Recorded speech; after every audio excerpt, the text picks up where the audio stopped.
لیکن ابھی چند ہی منٹ رہتے تھے کہ دروازے پر ایک فقیر نے صدا دی. کہنے لگا سارے مدینے کے دروازے کھٹکھٹا آیا ہوں، قحط ہے، فاقہ ہے، اے رسول اللہ کے خاندان والو، میں یتیم ہوں. کسی نے بتایا ہے کہ اور کوئی دروازہ کھلے نہ کھلے، سیدہ کا دروازہ تیرے لیے ضرور کھلے گا. کیا یتیم کو روٹی ملے گی؟ تو حضرت مولا علی نے بچوں کی طرف دیکھا ہی تھا کہ امام حسن ساری روٹیاں جا کے دروازے پہ دے آئے. کھجور اور پانی سے افطار ہو گیا. صبح پھر کھجور اور دودھ سے روزہ رکھا. امام راضی کہتے ہیں عین وہ وقت جب افطار کا ٹائم آیا تو پھر دروازے پہ کسی نے صدا دی. کہا رسول اللہ کے خاندان والوں میں مسکین ہوں، رات سے روٹی کھائی ہے، نہ صبح کھا سکا نہ دوپہر. کسی نے بتایا ہے کہ اس دروازے سے خالی کوئی نہیں جاتا. امام حسن نے پھر سارا لنگر اٹھایا اور پھر جا کے دے دیا. تیسرا دن پھر ہوا. مجھے لگتا ہے جب افطار کا ٹائم آیا ہوگا نا تو یہ خود ہی سارے دروازے پہ دیکھتے ہوں گے، یہ کوئی آیا نہیں لینے والا ابھی تک. لگتا ہے کہ نظریں دروازے پہ تھیں. عین افطار کے وقت 3 روٹیاں جب جاؤں کی پک کے آئی تو ایک بھکاری نے صدا دی. کہنے لگا میں قیدی ہوں، آج ہی قید سے رہائی ملی ہے، پہلے دن کسی کے دروازے پہ صدا ملی ہے، دی ہے روٹی ملے گی. امام حسن وہ کھانا دے کے واپس لوٹے. کھجور اور پانی سے افطار ہوا اور جیسے ہی مسجد نبوی میں تینوں باپ بیٹا نماز پڑھنے گئے تو مولا علی کہتے مجھے بتانا نہیں پڑا. رسول کریم نے میری طرف دیکھ کے فرمایا علی تیرا، فاطمہ کا، حسن اور حسین کا تینوں دن والا عمل خدا کو بھی بڑا پسند آیا ہے اور محمد مصطفیٰ کو بھی بڑا پسند آیا، بڑا پسندیدہ عمل. میں کہتا ہوں کہ حضرت فاطمہ نے نا ان کی تربیت پہلے ہی کر دی تھی، 3 دن بغیر افطار کے روزہ رکھنے کی. وہ ٹریننگ گھر سے ہو چکی تھی. اب میدان کربلا میں 3 دن بھوکا پیاسا رہنا ان کے لیے مشکل نہیں تھا. وہ تو ان بچوں کے لیے مشکل ہوتا ہے جو کھانا دیر سے پکنے سے برتن توڑنے شروع کر دیتے. وہ بچے بلیک میل ہوتے ہیں جن کو ایک وقت ان کے پسند کا کھانا نہ ملے تو وہ گھر میں جو ہے وہ ادھم شروع کر دیتے ہیں. جن کی ماں نے عادت ڈالی ہو کہ بیٹا 3 دن بھوکے پیاسا رہنا ہوا تو رہ لینا لیکن کسی بھی باطل کے ساتھ کمپرومائز نہ کرنا، یعنی اتنا مشکل نہیں تھا. ان کی تربیت ہوئی، ان کی ٹریننگ ہوئی، پھر اللہ نے ان کی سیرت میں رنگ بھرے، ان کے کردار میں حسن آیا، وقار آیا. حضرت امیر معاویہ رضی اللہ تعالیٰ عنہ نے ایک شخص کو بھیجا مدینہ منورہ شام سے. تو اس نے کہا میں نے امام حسین سے ملنا ہے، تعارف کیا ہے؟ جناب امیر معاویہ فرمانے لگے مسجد نبوی میں جانا جس کے گرد لوگ سب سے زیادہ ادب سے بیٹھے ہوں اور جس کی باتیں سب سے زیادہ میٹھی ہوں اور جس کی نظریں سب سے زیادہ جھکی ہوں اور جس کے چہرے پر تمہیں سب سے زیادہ وقار نظر آئے وہی علی کے بیٹے حسین ہوں.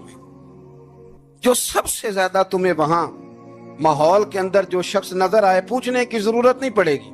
وہ شخص کہتا میں مدینے آیا تو میں نے واقعی ایک شخص کو دیکھا، شہد کے گرد مکھیوں کا اتنا ہجوم نہیں ہوتا جتنا امام حسین کے گرد رسول اللہ کے غلاموں کا ہجوم تھا، لیکن نظریں جھکی ہوئی، باتیں میٹھی، لہجہ گداز، لفظوں میں رانائی.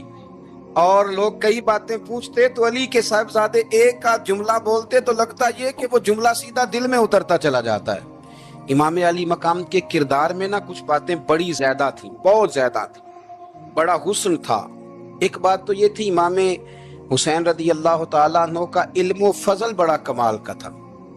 ایک دفعہ صحابہ میں مسئلہ بن گیا کہ بچہ پیدا ہوتا ہے تو اس کا وظیفہ کیسے لگانا ہے. امام حسین کا علم و فضل بتا رہا ہوں، علم و فضل.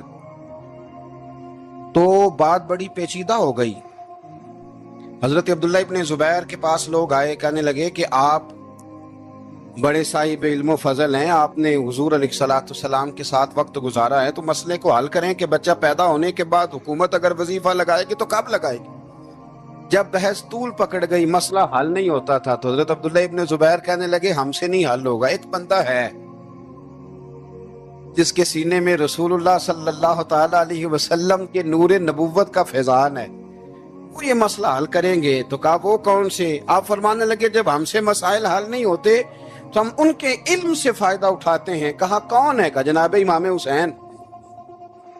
تو لوگ حضرت امام حسین کے پاس گئے کہ حضرت یہ ایک مسئلہ الجھ گیا ہے کہ بچہ پیدا ہو تو وظیفہ کب لگانا ہے؟ فرمایا الجھنے والی بات ہی کوئی نہیں، پیدا ہونے کے بعد جب وہ پہلی دفعہ آواز نکالے تو اس کا وظیفہ لگا دو۔ اس کا مطلب یہ ہے کہ وہ دنیا میں آ گیا ہے، اس نے اپنے آنے کا اظہار کر دیا ہے، اعلان کر دیا ہے، اب اس کا وظیفہ لگا دو۔ تو اس پر پھر صحابہ کا اتفاق ہو گیا۔ امام حسین کے علم سے، فضل سے لوگ فیض اٹھاتے تھے۔ پھر اس کے ساتھ ساتھ امام حسین کا ذوق عبادت بڑا شاندار تھا، بڑا زبردست ذوق۔ علامہ جوزی نے لکھا ہے وکان الحسین رضی اللہ تعالی عنہ فاضلا کثیر الصوم والصلاۃ والحج والصدقۃ وافعال الخیر جمیعا۔ آپ فرماتے ہیں کہ امام حسین زیادہ نمازیں پڑھنے والے تھے، کثرت سے سجدے کرنے والے، کثرت سے روزے رکھنے والے، زیادہ حج کرنے والے، اور امام حسین صدقہ دینے والے اور نیکی کے کاموں میں شدت کرنے والے۔ امام حسین کا جو ذوق عبادت تھا وہ اتنا شاندار تھا کہ آپ فرض نماز کے علاوہ روزانہ 100 رکعت نماز نفل ادا فرمایا کرتے۔ اور امام حسین فرماتے زندگی میں کبھی ایسا نہیں ہوا کہ 3 دن گزر گئے اور حسین کا قرآن پاک ختم نہ ہوا۔ 25 حج کیے امام حسین نے مدینہ منورہ سے مکہ مکرمہ پیدل جا کے، 25 حج۔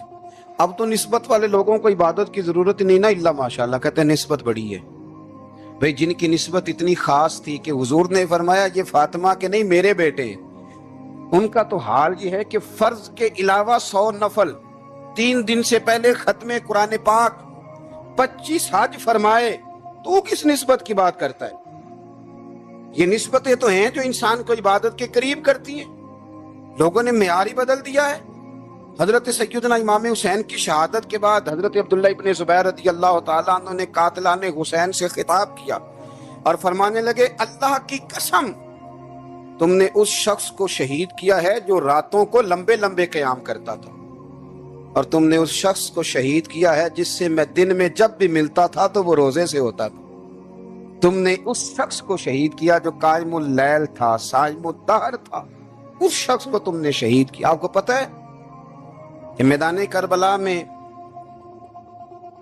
جب 9 محرم کو ابن سعد نے امام حسین سے کہا کہ جنگ کرو اگر یزید کی بیعت نہیں کرنی، تو امام حسین نے فرمایا ایک رات کی مہلت دے دو۔ Here's a look at my week on Facebook gaming. Monday morning,